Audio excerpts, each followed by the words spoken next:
Hi guys! Welcome to Autumn and Winter Squash Balti. It's a delicious, easy curry. It takes about 20 minutes to make. Well, it's not really a curry, it's a Balti. Why is it a Balti? What's a Balti? A Balti gets its name from the traditional pan that it's cooked in. But we're not cooking this in a traditional pan. No, traditionally it would be a pan not unlike this. However, we're going to cook in just a wide bottom flat pan. It's going to take 15 minutes. We're going to use squash, pumpkin and some butter beans. This is our third twin. This is Liv B. She's our twin, or like triplet. Sorry, we're only introducing her to now. But we'll talk more about it shortly. Anyway, pan's nice and hot. It is smoking. Add some oil to the pan. So traditionally a Balti, oil will be used as opposed to ghee. A little bit more oil there, please, Mr. Flynn. So we have prepped. What have you prepped, Dahi? Okay, so do you know what these are, Liv? Yeah, we've got some red onion and garlic and ginger. Yeah, in it goes, along with half a teaspoon of chili powder. Or chili flakes. Oh, nice. Yeah.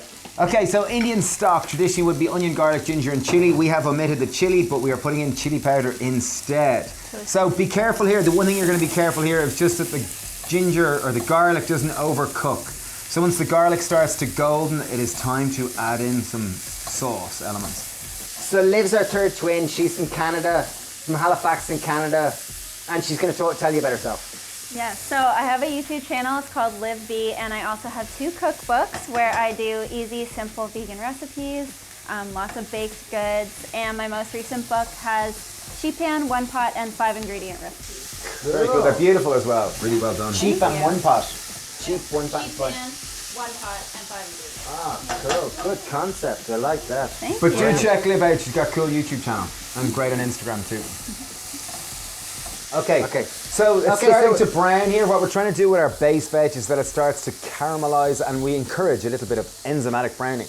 Okay, so Stephen now would probably add the spices. I do not want to add the spices now because if we do, we're all going to be coughing. So I'm going to add...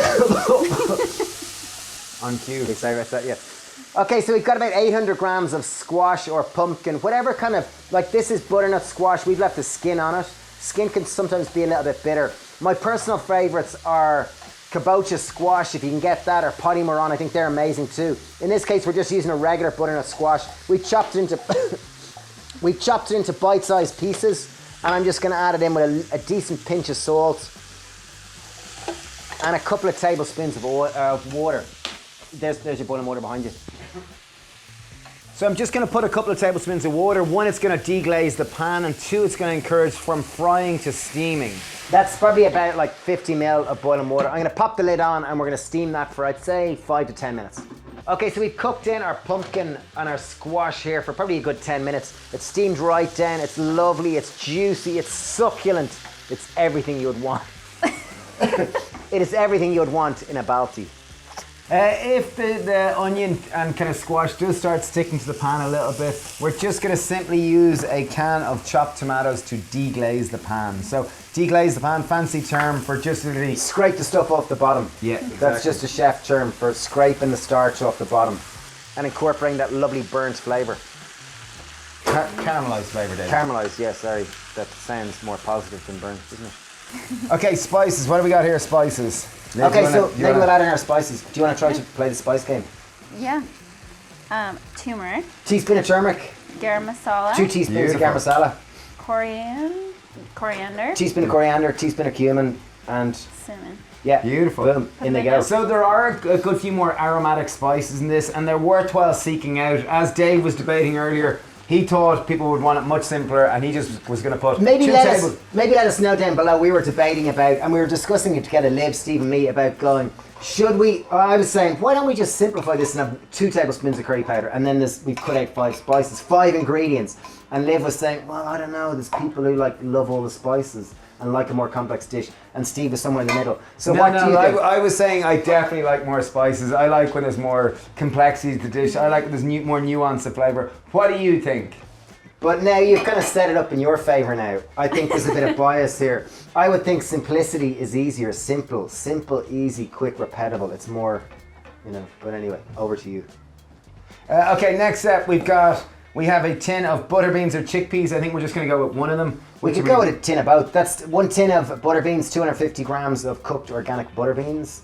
And we've got 1 tin of chickpeas, so 250 gram drained weight. Great. And really this is it. Pop it up in a high heat, bring it to the boil, and we've got a handful of spinach just to finish it off. And obviously we'll season to taste. But it's a really delicious, simple dinner. This has taken us 20 minutes from start to finish at most. And if it does seem a little bit dry there by us adding in that extra tin of beans, just simply take a can, fill it full of tap water, even half full, so we got 200 ml of water, in it goes, and we're simply going to re-season it. So re-seasoning it is simply tasting it and trying to balance out those 5 base flavours. Sweet, salt, acid, bitter, and umami, but generally what we're starting with is That was salt. 4. Sweet, salt, acid, bitter, and umami. That's fine. Okay, sorry, I can't count. Okay. Okay, do you want to season it? Yep. Liv, dahi? No, not really. Okay. Yeah, sure. That's a serious flame. Yeah. Oh. Okay, so we're just going to taste it and try to see. Number 1, how's our salt level? Needs a good Not bit more. salty. There's a nice good. sweetness to it actually, isn't there? I Yeah, love the cinnamon. It's actually very nice. so I'm going to go in with probably another teaspoon and a half of salt. That's enough. I think it needs another bit. Don't like salt, as you can see. Depends. But there is probably about 2 kilos of veg here, so you know it's Obviously, if you want to garnish this with kind of a flaked almond, coriander leaf, obviously if you're Liv, you wouldn't want to, basil, any kind of fresh herb of choice, and that's it. But very simple, easy, Indian or Pakistani style balti. We made it with squash because it's very relevant to for autumn, for pumpkin, for winter. You could use potato, any other type of veg like that. But yeah. It's beautiful. I think by using all of those 5 slices, it brought a lot more complexity. 5 Taste slices, rounded. yeah. There's a lot more aromatic spices coming in. So what do you think, Liv? Yeah. Out of 10? The salt. 10 out of 10. Beautiful. With the salt. There we go. And Salt. all the spices. Lovely. Yeah. Well, Well, thank you, Liv. big shout out to Liv for coming on her honeymoon from Canada. She's here visiting Ireland with her lovely husband Greg, who's the other side of the camera now, along with Shawnee. And yeah, as we said, Liv's got a YouTube channel and Instagram, and she's got books. She's brilliant, so do check her out. Just look up Liv B and you'll find it all. Yeah, There you are. there we go. Thanks a lot for watching, and sending loads of love. Bye. Bye.